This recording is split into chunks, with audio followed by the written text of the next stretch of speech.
You ever had a moment where you felt like God was testing you? Have you ever felt like, yo, what is going on truly? Like, why is this happening to me? Yo, have you ever felt like everything was going smooth one day and then all of a sudden it was like as if your life just shifted right before you? You see, we on a journey in life, right? And I truly believe that God is testing you, you know? And what I mean by he's testing you is to see if you're going to fold or you're true to who you are. You see, during those trials and tribulations, during those moments when adversity strikes, who are you going to really be to the core? Are you going to stay true to you and all your practices? Or are you going to change up and become something new? You see, I think that people choose to not stay in a positive mindset, to not stick to their goals, to get so caught up in the problem that's in the moment that they won't just stay, they will shift their perspectives, right? They almost shift exactly what they want to do and they just be distracted into the negativity. And that's what the devil wants us to do, right? I believe that the devil wants us to focus so much on the problem that we can't ever think about what's the solution to this problem.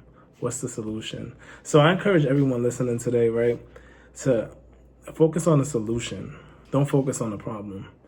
You see, God is testing you. Life is testing you. And the strongest survive. The survival of the fittest. And I'm not talking about fit in the sense of like you're going to the gym, you're working out. I'm talking about more fit. Are you mentally fit? Are you emotionally intelligent? Are you able to handle a situation that you may have never been in before, but you're like, I've been living right, I've been doing good, but something is just shifting because you know what's happening to you? It's not working, it's not happening on you, it's happening for you. It's working through you. And that's a blessing in disguise. Adversity is such a blessing. And if you truly stay strong, stay focused, stay committed to where you're trying to go, no one can stop you. I'm a strong believer of this, yo. And the reason why I'm smiling so much is because right now in my life, I'm going to be honest with y'all, adversity is hitting me.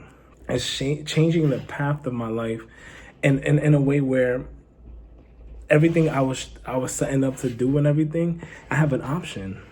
I have an option whether or not I'm going to focus on the negativity or I'm going to remain positive, stay calm, focus up, do what I got to do because I know where I'm going, I know where I'm heading. Don't ever let somebody stop you or try to dethrone you or derail you from the success that you already have. You already conquered it. Do you hear it? It's already for you. It's already for you. Why be frustrated? Why like struggle and waste your precious thought on the problem when it's already for you. You already accomplished it. You just gotta continue and stay consistent, stay persistent, stay focused. Don't let anybody dethrone you, derail you from your dream, from who you are meant to be. And I'm being so truthful. And yes, I'm smiling so much, but I'm being so truthful. Like, don't let nobody derail you from this. You only get one life. And if we run around, problem after problem after problem after problem after problem, trying to solve it, trying to solve our problems, trying to solve everybody else's problems, trying to focus on everything else but what you're trying to accomplish, then you're never going to get anywhere. You're just going to be like, oh, what's the next thing? What's the next thing?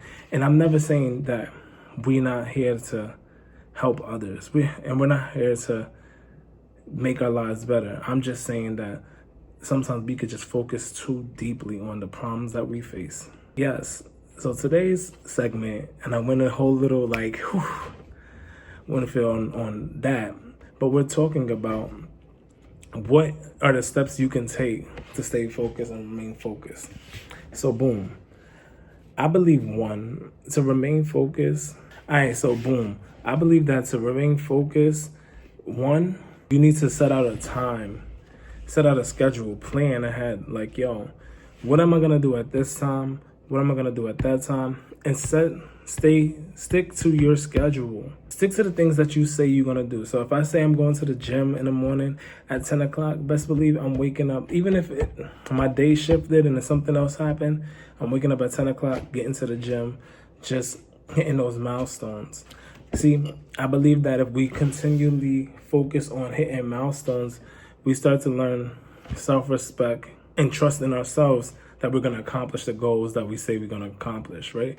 So boom, step one, I really think you need to set a schedule, plan ahead, plan for the things that you're really trying to accomplish and do them.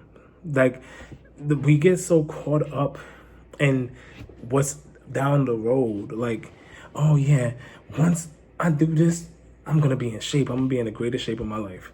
It's like, yeah, I mean, I get it, but stop thinking about the end result and think about the person you gotta become in the moment to be that, to do that, to accomplish those things. How does a person who's in full shape, how do they tackle their days day by day? You have to start thinking about how you can become the person that you want to be. And I don't think a lot of people think that deeply on it. It's like, oh no, I'm just going to do it and then it's going to happen. And then when it doesn't happen, you get depressed and you get all like unmotivated and unwilling because you're not seeing the results that you want to see. Nah, you really got to work on self, work on your thought process, work on the way you fully think about the things and the challenges that you're faced with. So that's step one. And two, don't let others derail you from your dreams. I said this earlier. Yo, seriously, really and truly, if you stay true to self. If you know, a big issue I had when I was a kid is that, like, I felt like, yo, y'all older than me, so let me take your advice. You saying, yo, school's the way. You saying that, like, I shouldn't focus on that. I'm going to listen to you because you my family. I'm going to listen to you because, you know, you my mother. But honestly, to be very honest, I encourage people to hear them out, take the advice, and pick and choose what you want. Be selective about what you listen to and what you don't listen to. Now, if you know that, hey, this is something that's beneficial to me and I'm going to win in that situation, then hey, do it. But if you know that it's a situation where I may not believe it, or I may want to try X, Y, and Z, don't be afraid to take a chance and do something different and have a different perspective on it. You see, people are so afraid of getting it wrong that they never get it right. Don't be afraid to get it wrong, because I encourage you, I challenge you to think that if you get it wrong, guess what? You won't get it wrong again. Like, really and truly, now you understand, you lived through why you made the mistakes that you made.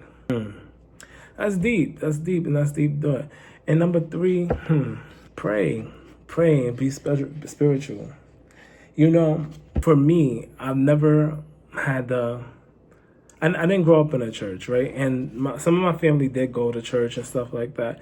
But their practices and going to church was two different things. So I was like, yo, like, I don't know. The way y'all carry yourselves is like questionable. But y'all go to church, but I wanted better. So I was like, I don't know, like, what is it? So, you know, you don't have a relationship with God. And some people don't have a relationship with God and they don't understand. So I was like, I really don't, I don't know about this thing. Never read a Bible. And I think that, you know, it's ignorant. And this is the older me. This is not the younger me, but this is the older me saying to myself and saying to you guys, actually, in fact, that it's ignorant to not have knowledge on something and not educate yourself and then make a decision. So if you don't know God, if you don't know the Bible, if you don't know what it says, don't speak on it. Don't make a decision. Don't just push it to the side. Be open and embrace and be open to hear it. That's the first step. Just be open to hear it and hear everything that it says. And then if you can compare it to your life and you agree or you disagree, or you know, like, hey, because for me, I was like, yo, the way I'm living right now, when I was younger, I don't want to read the Bible at night right now, because I know I'm not going to stay true to it. Now, if you know you're somebody that's not going to stay true to these things, I still encourage you to educate yourself, because eventually learning new practices and you're going to be like, hey, like, that may work out for me. But I still encourage you to educate yourself. If I was younger, if I was a young person, I definitely would educate myself on the Bible. and practice certain practices that's in there, because now I'll be listening to this dude named Myron Golden on YouTube, son, and even Michael Todd. Like, they be good. They be really educating you on how you gotta carry yourself. And some of those things that they be saying, like, for real, goes for everybody's life. So I feel like if you focus, if you stay true to yourself, and you work on your spiritual health, there's nothing in this life you can't accomplish. You can overcome that adversity, any challenge, because you know what? This time around, you moving with some positive ass energy. And if you know you're not living right and then adversity's hitting you, maybe it's just the way you live in. You know what I'm saying? So let's change up a few things. Let's practice a little differently. Let's change behavior. Yo, like, comment, subscribe if you like this conversation that I'm having with y'all. I actually want to know, like, a time when y'all had faced adversity and you got through it, or did you not get through it, or are you going through it? What's up? How did that work for y'all? You know, because I feel like if we talk about it, we can be about it, and we can grow from it. Let's grow together. Yo, holla at me later.